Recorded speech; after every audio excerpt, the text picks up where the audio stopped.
now you're going to get stuck into the death spiral of, do you want to buy or sell yet? Yes. Mm-hmm. This call almost was a waste of time. It was a waste of her time and a waste of our time. Don't give them the objection to give back to you. When you give the objection, you learn nothing. Do not leave the call before you determine something that you can give her that might be of value to her. I would say this is a terrible call. And here's why it's a terrible call.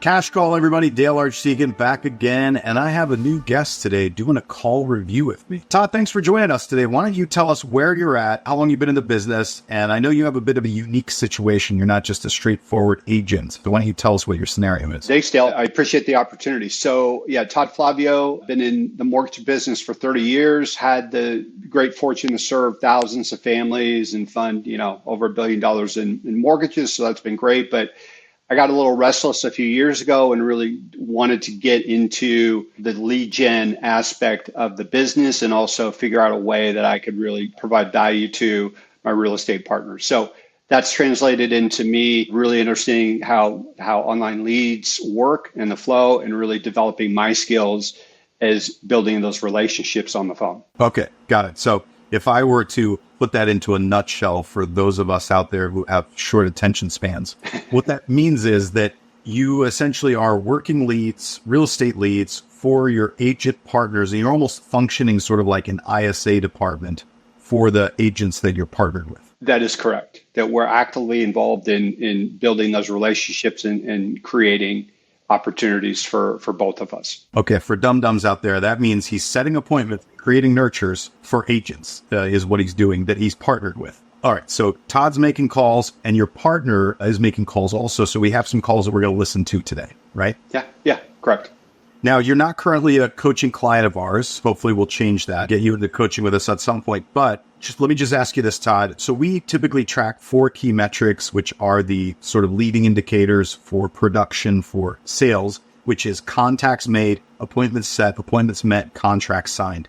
Are you tracking some or all of those metrics? Yes, we are. And we're on Follow Up Boss, which makes it relatively simple to track a lot of those things. So yes. Excellent. So let's do this. I'm going to jump in. I'm going to start playing some of these calls. I did listen to some of them, and I think I have some areas where I can help you. But if you were to say, hey, Dale, I'd really like help with X when it comes to the results that you're getting or whatever it may be, what would you say? I think the biggest challenge that we have, and again, I certainly follow what you do in your format, that there's a transition in all conversations when you go from the discovery part of understanding what the client's needs are and how you can help them to the value proposition. And I think that transition from when we go from talking and learning about the lead to having them learn about us is the transition that we need some help with. Where are you struggling with making the shift from learning about them to you attempting to demonstrate that you can help them or move them forward? I think we do an okay job with the objections and getting through the initial parts in the intro. The most important result that we're not getting or we can do better at is to set the appointment or to set something more definitive than we're going to check in with you in 2 months or we're going to call you next week, and to really set the appointment. And so part of that is going to be, how do we distinguish ourselves from somebody that's different than all the other people they're talking to, which is our value prop. Okay, got it. Public service announcement. If you're loving the content here, we need guests for the Cash Call show. I love doing this. I love helping people. And so far, we've gotten a lot of guys on here. If there's any females out here listening to this podcast or this show, we need you to come on. Let's listen to your calls. Let's help you. Let's help you improve your sales skills and ability. There's a link below in the description where you can ask to be a guest on the show. All right, Todd. So I listened to one of the first calls that you sent over. Here's what I want you to think about. What I'm going to be looking for is how did you get into this conversation, and what, if any, objections did you get, and how much do we know about this person at the end of this conversation? So let me play this. Hello. Hello. Yes. Hey, it's Todd Flavio with the team. We spoke almost a year ago. How are you doing? I'm good, thank you. Hey, I know you've been looking for a while in Fairfield and Green Valley. I wasn't sure if you were thinking about purchasing a home later this year, or if it's going to take a little bit longer for you. Oh, yeah. No, it's going to take a little longer, actually. Okay. All right. No problem. Are you thinking maybe next year is going to be better for you? Yeah, I most definitely. Okay. Well, if it's okay with you, we'll stay in touch and I'll check back with you maybe at the end of the year and see how things are going. Okay, that sounds great. Thank you. Okay. Thanks. Bye-bye. Okay, bye-bye. All right, now Todd, if you were managing agents, salespeople, they would think that this was a perfectly good call. And then they would come back and they would tell you the leads suck because they're not doing anything, right? Yes. Mm-hmm. And I would listen to this call and I would say, this is a terrible call. And here's why it's a terrible call. Mm-hmm. You sound good. However, let me ask you a question. Before you called her this time, what did you know about? What did you know about her? What did you have in your notes? Basically, that she was a first-time home buyer, the area that she was looking in, and some general information from a previous call we had, which was a while ago. Like what? What general information? I think we had the parameters on what bedrooms, what price range, again, what specific area she was looking in. I don't think we'd ever gone deep with exactly, her timeline or specifics or situation or things like that. But we had, like I said, some general information. What did we learn from her from this call? We didn't learn enough. Right. We learned almost nothing. The only thing that we learned in this call was that she isn't, well, actually, we put the words in her mouth. The only objection here was not buying now. And we put the words into her mouth as to when that was going to be, right? So let's listen back to this. I wasn't sure if you were thinking about purchasing a home later this year, or if it's going to take a little bit longer for you. That's a good question. You asked a good question, right? Now or later. Oh, yeah. No, it's going to take a little longer, actually. Okay. It's going to take a little longer. That's what she said. And now listen to what you do. All right. No problem. Are you thinking maybe next year is going to be better for you? Are you thinking next year is going to be better for you?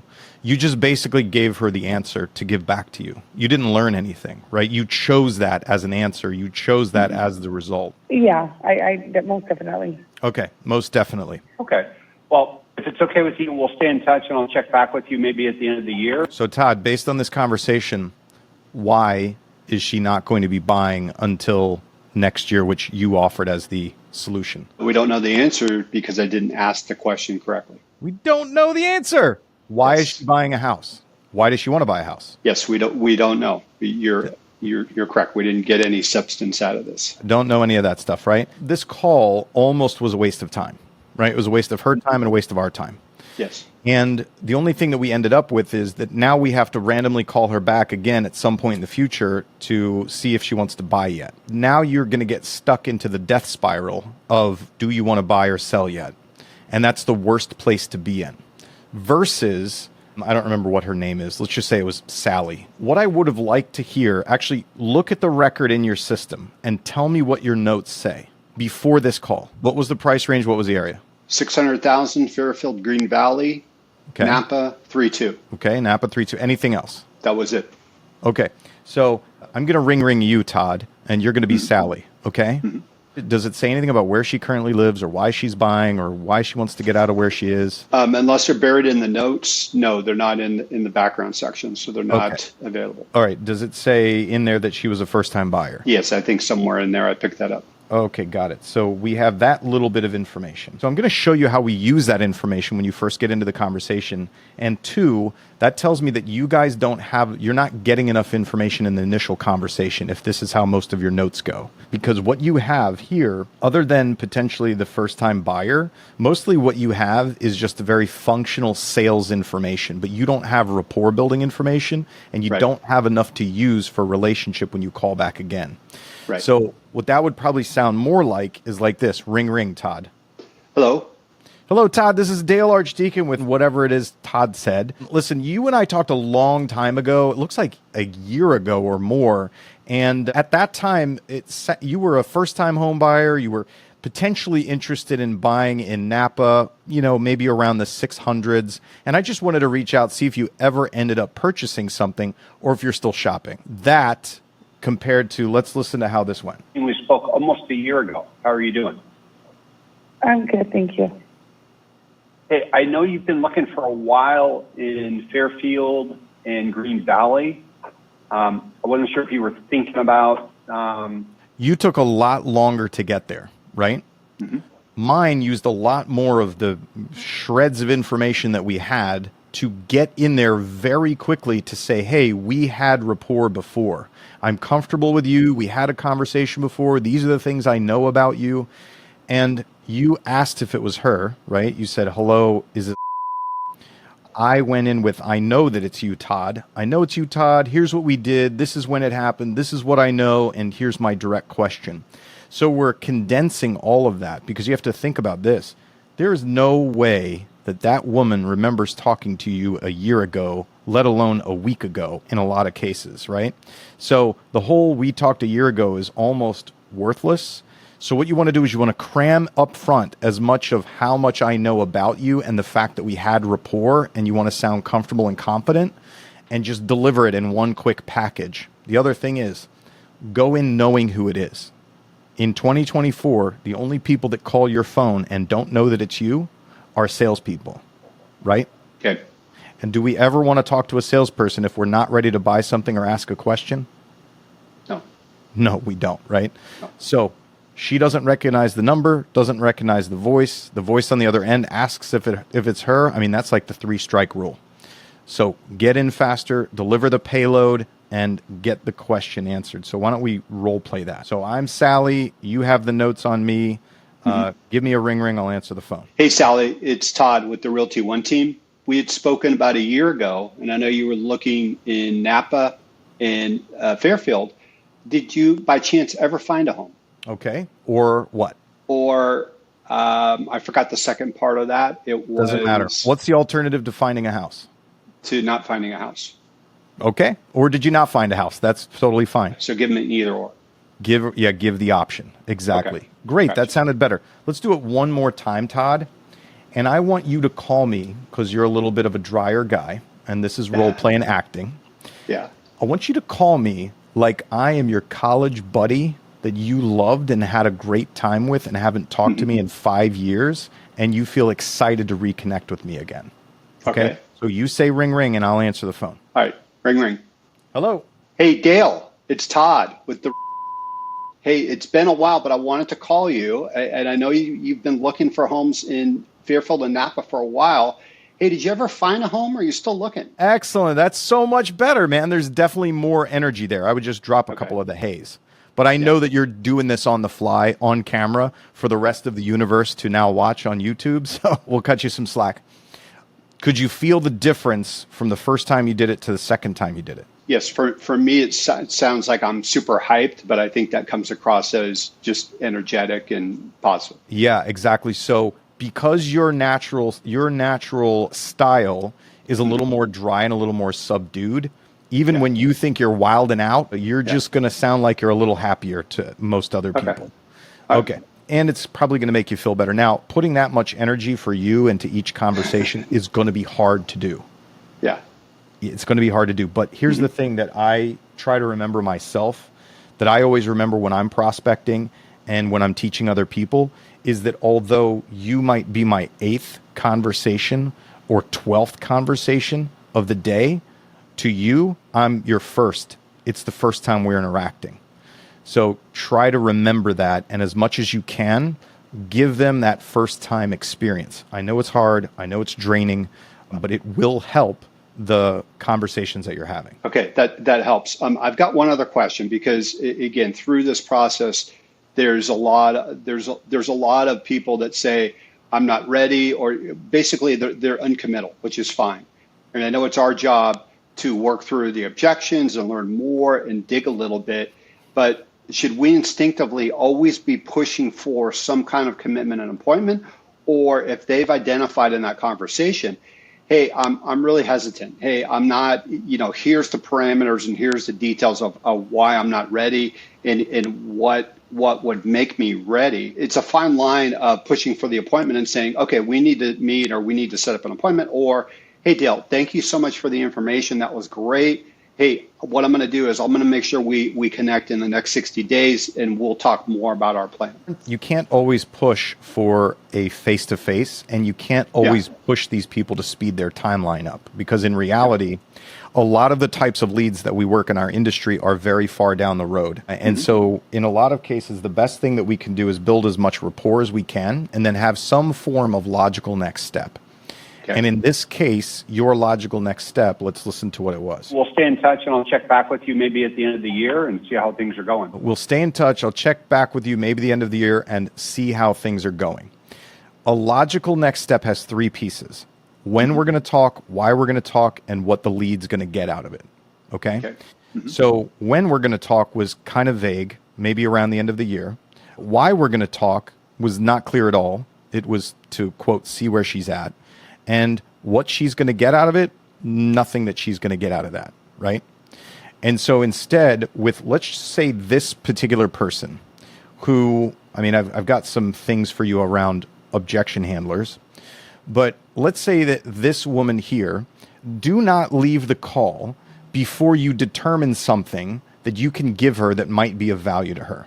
Now, that might be information, that might be a guide, that might be access to something, right? That might be a search for houses or whatever it is.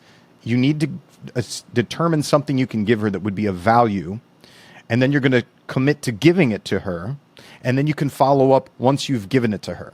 So we do these like little breadcrumb pieces for these people that are far out, right? Because I have to get enough rapport with you that hopefully, whenever that comes around, you're going to think of me or work with me. The biggest problem here is not so much the intro, which we can improve, and not so much the outro, which we can improve too, but it's really kind of in this middle section. And I'm going to play it for you again. It's right in here. Purchasing a home later this year, or if it's going to take a little bit longer for you?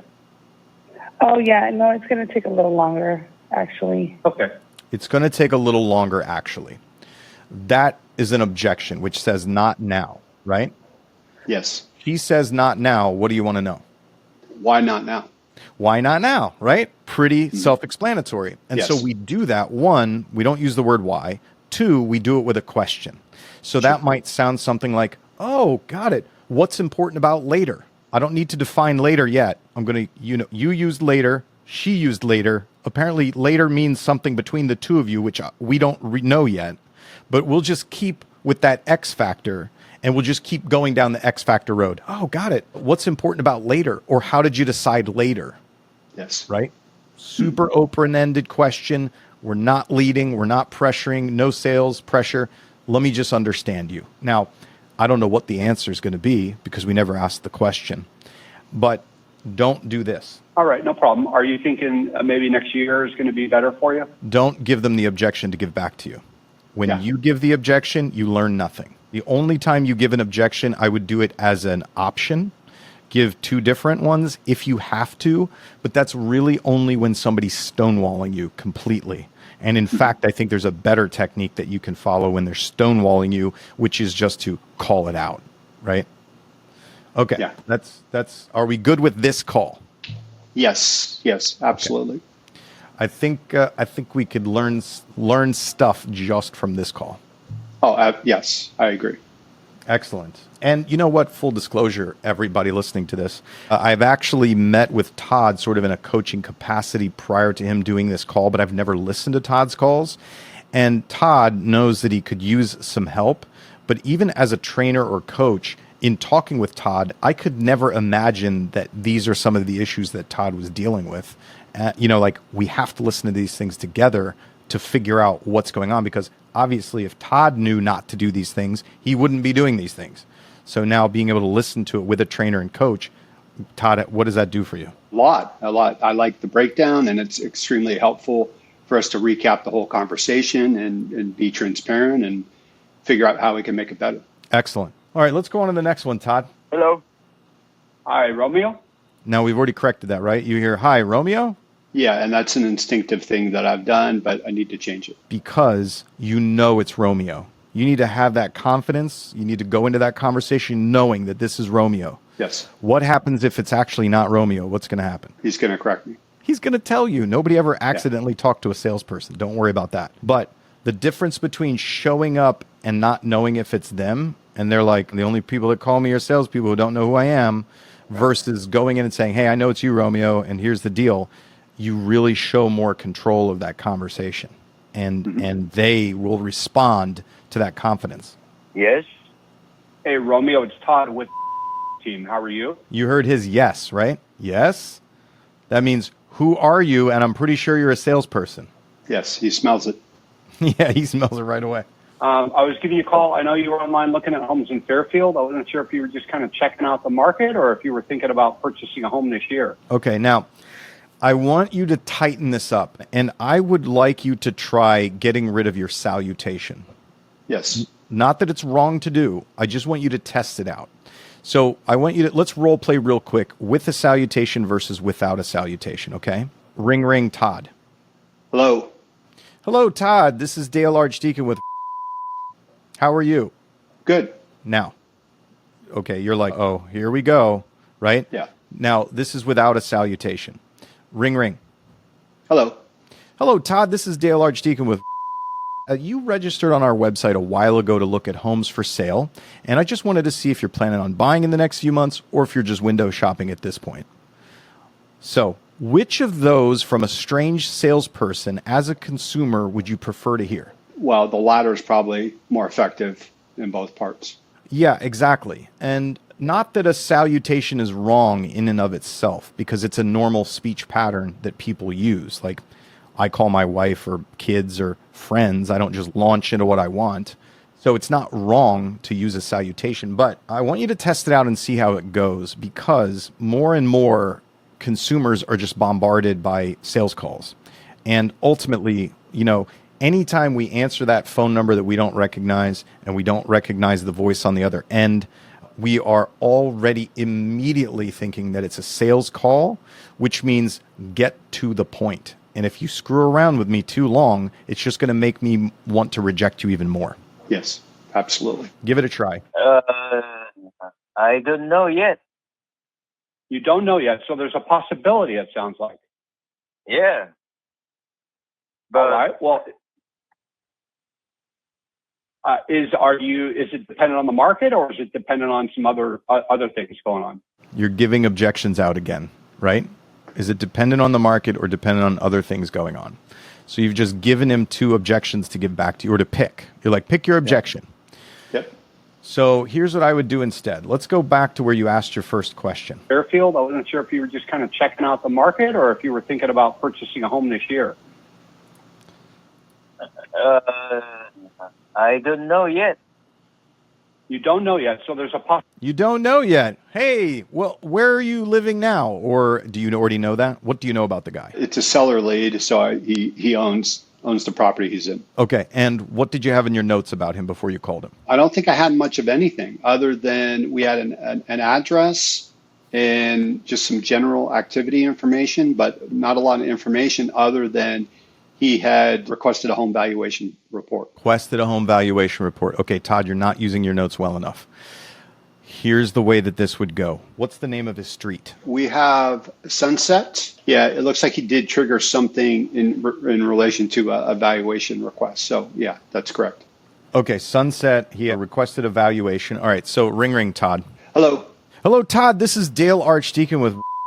It looks like you requested the value on your property on Sunset, I don't know, a few months ago, maybe 6 months ago, something like that.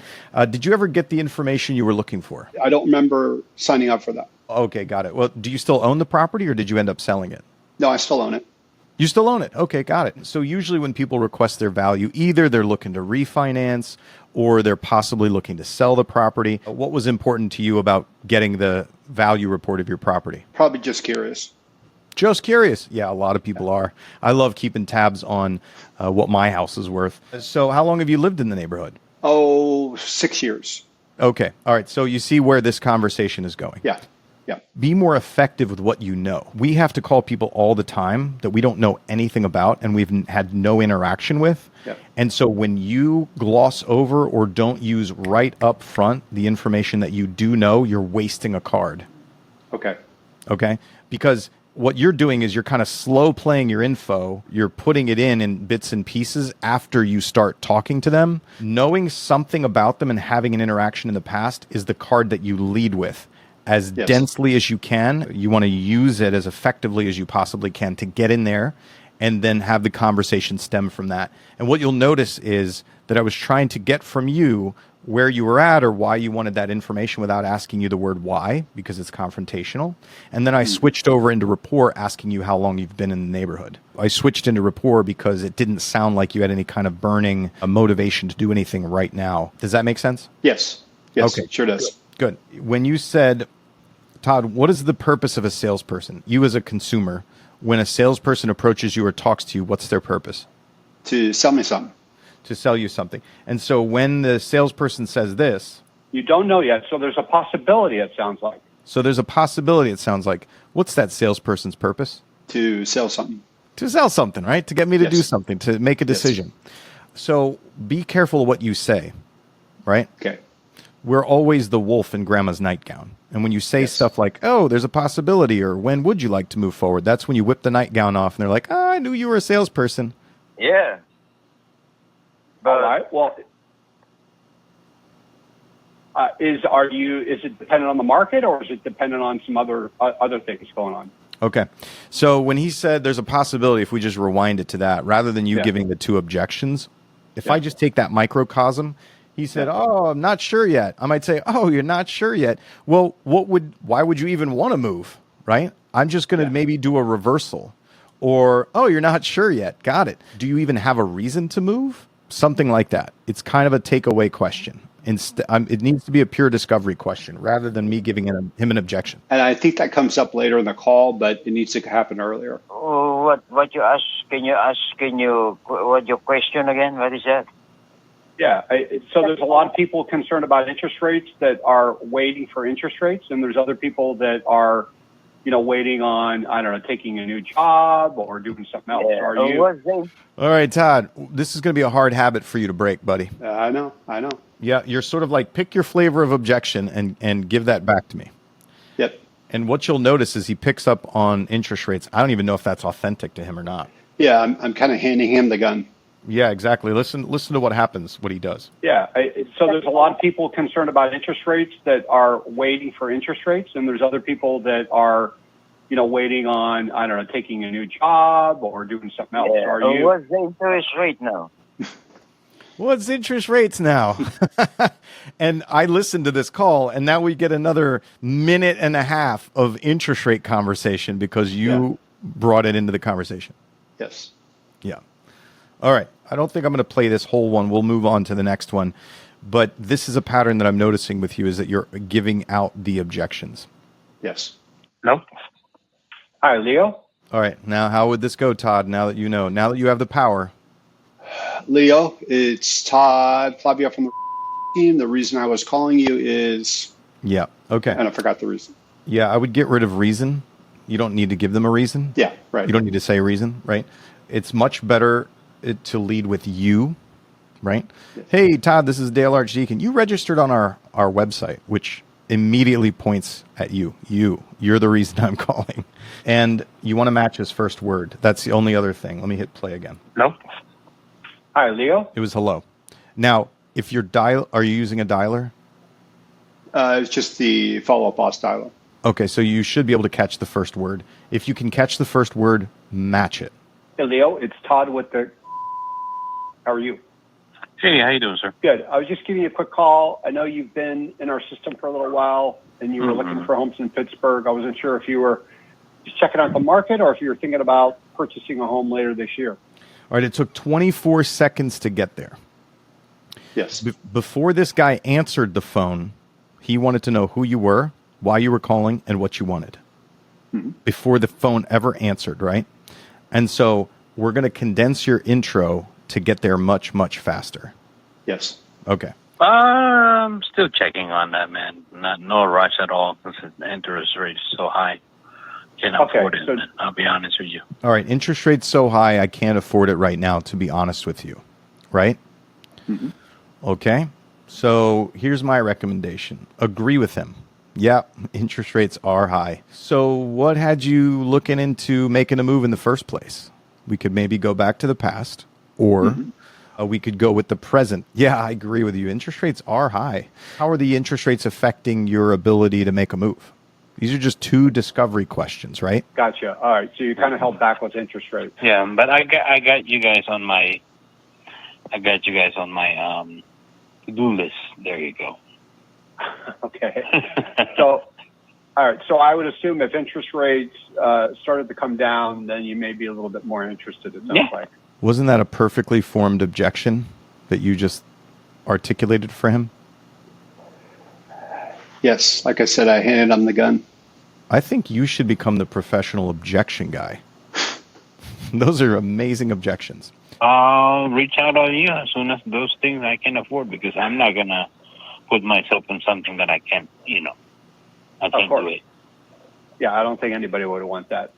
So he said, I'm not going to put myself in something I can't afford. That's the answer that you would have gotten if you had asked a decent discovery question.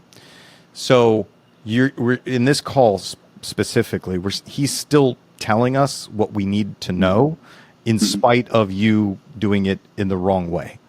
And hopefully you're hearing that now. Yes. Okay. Yes, and he said the same thing 2 times too, which after listening to it, I'm picking up on. Yeah. Are you still looking in Pittsburgh? Looking everywhere, whatever I can afford. Okay. So when you say afford, is that like a sale price or a payment or? No, the monthly payments and everything. That's a good question, Todd. You're trying to figure out what he means by what he can afford by trying to break it apart. Everything, tax and everything. The last time I checked, my cousin checked on me, and a $400,000 house, my monthly is $4,000. I said, no, and that's my. I got a $50,000 down payment. Is that correct? Is that accurate? 400,000 is like 4,000. It might be a little bit off. Okay. I wasn't going to argue with him on the peanuts. Yeah. Okay, but it's close enough that's. Yeah. Again, that was the third time in the conversation that he said affordability was a concern, and so instead of digging more into that, it was okay. It's tough for you to afford. I get it. Okay, now I'm going to play the rest of this call. And we're going to play the what did we learn about this guy game. Okay. And plus the help that he's showing me, man, that's too much. Okay, got it. Now, is he a financial person or? He's a real estate professional. Oh, he's a real estate. Yeah, he handles more on Texas. He's on Texas. I gotcha. Okay. Yeah. All right. Sounds good. I just told him to roll some dice on me, and I found out. I said, no, thank you. All right. But I got you on my list. Yeah. And I never stay in forget. touch. Yeah. No problem. Yeah, no problem. And I'll send you a quick text so you've got my info in your phone, and we'll stay in touch. And interest rates are going to be at 7% forever, so I know that we'll change. No problem. I'll let you know. All right, boss. Leo. Thank you. You have a good day. All right. Bye bye. You too. Todd, why does he want to move? We don't know. Didn't ask the question. All right. What doesn't he like about where he lives? He didn't. I did not ask the question. All we right. don't know that. All right. What can he afford? He didn't identify that. He only identified what he was not comfortable with. Okay. Got it. All right. So we can see that there's just not enough questions going on in here, like enough information. And here's what I want to say for you. Stop assuming that you know how people are making decisions or what their objections are. And I want you to know less. You know too much right now. Okay? You have to know a lot less. And what you have to do every single time that you talk to somebody, one, you have to get a couple of personal pieces of information from them to help you build rapport. Two, you have to understand how they're making the decisions, right? How they're making these decisions. You have to understand it like they understand it. So in order for you, if you imagine that this guy, whatever his name was, I forget, right? Let's say that this guy's your business partner. Every single person you talk to is your business partner, okay? And he says, hey, business partner, we can't make a move right now because interest rates are too high and we can't afford the payment, right? Well, one, business partner, I need to know where we're moving, why we're moving, and when we wanted to get there. And when we say too high, what's too high? What can we afford? What's too high? How many people did we talk to get numbers from? And how do we know that it's too high, right? Yes. Like, you would need to know all that stuff in order for you to make that decision with him. So what you're suffering from right now is you are sort of separating you from them. You think that you're the salesperson and you think that they are the consumer. And so if I can get you closer to being their business partner, making decisions with them and understanding the decision-making process like they understand it, you will ask a lot better questions. Yes. How does that sound? You're absolutely correct. Okay. And then if you listen to the end, again, logical next step is when are we going to talk? Why are we going to talk? And what's the lead going to get out of it? Let's listen to this ending again. All right. But I got you on my list, Yeah. And I never we'll stay in forget. touch. Yeah. No problem. Yeah, no problem. And I'll send you a quick text so you've got my info in your phone, and we'll stay in touch. And interest rates are going to be at 7% forever, so I know that will change. No problem. I'll let you know, All right, boss. Leo. Thank you. good to You talk have a with good day. All right. Okay, when are we going to talk? We don't know. Why are we going to talk? We don't know. What's he going to get out of it? No idea. He's that's almost like a threat. You're like, hey, I'm just going to randomly call you until I either break your spirit or you buy something else. Yes. Okay. How are you feeling about this, Todd? I know that I can be harsh, buddy. No, I appreciate it. That's what I was looking for. So I've been, I need to step up my game, and part of that is, the brutal truth. And there's a few things maybe that I'm doing all right, but I got a long ways to go. And all of your guidance and suggestions, I think, are well pointed. All right. I want to ask you one fundamental question, Todd, and I'm going to leave you with this. I want you to internalize this. Where would you need to be? What would your perspective need to be? How would you need to feel connected and responsible for every single person that you talk to and the decisions that they make? That's a heavy question. Can you rephrase that? Sure.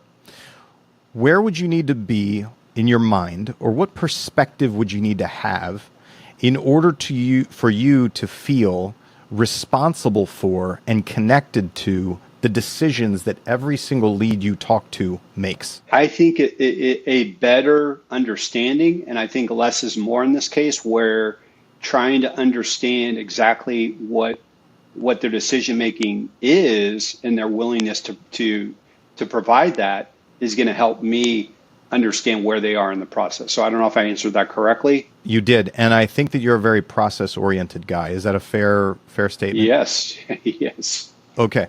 Now, when you're talking to most human beings out there, you can't just say, hey, tell me what your decision-making process is so that I can help you, right? Right.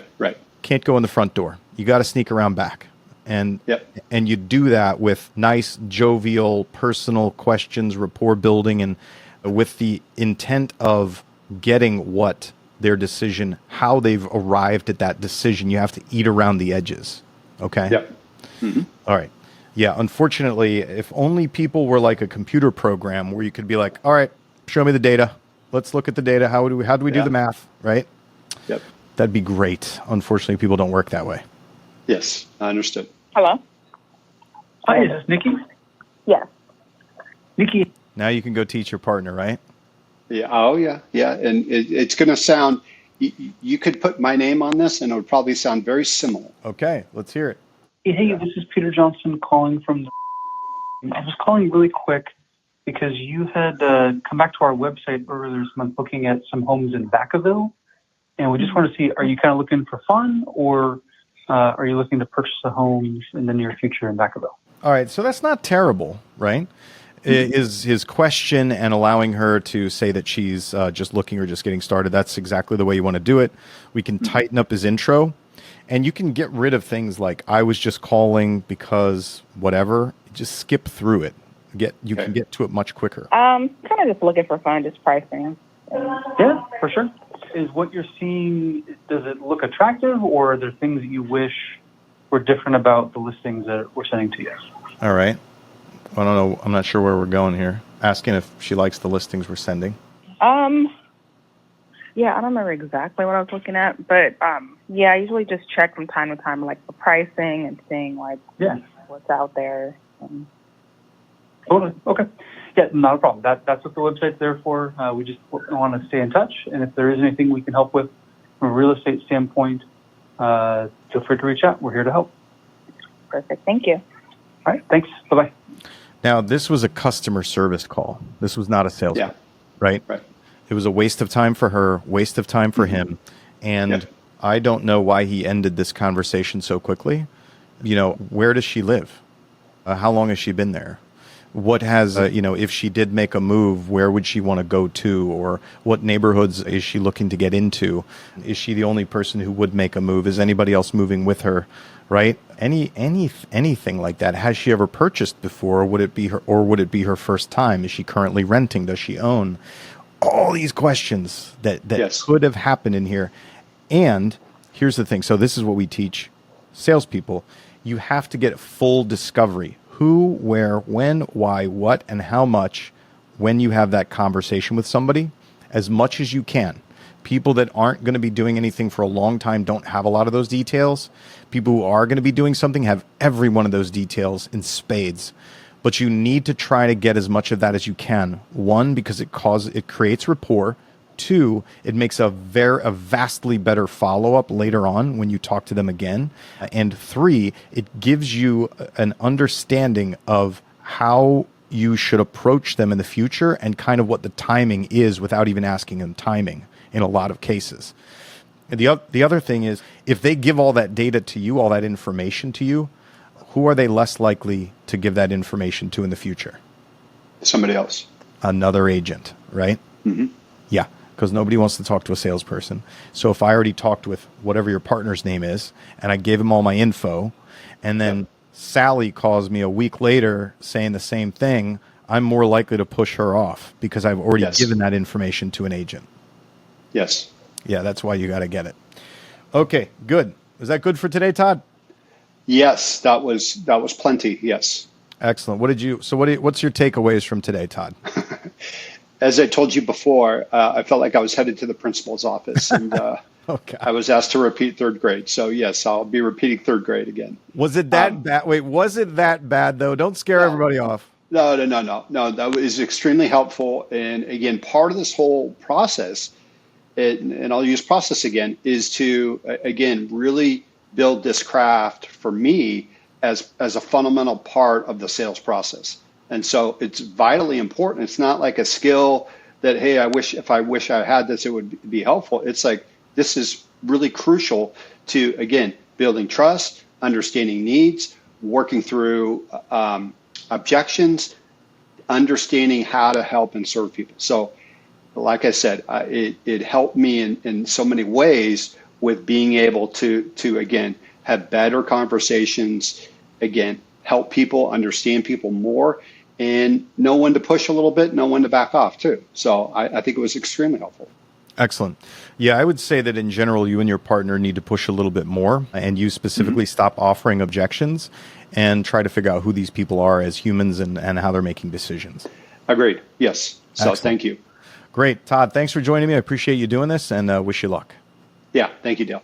Hey, so as I said, we need people who want to volunteer to come on and do a call review with me for this show.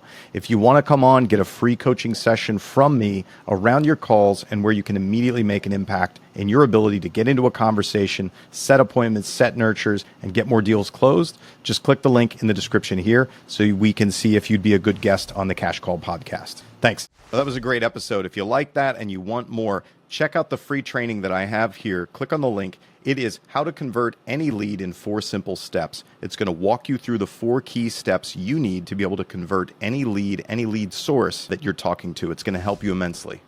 See you next time.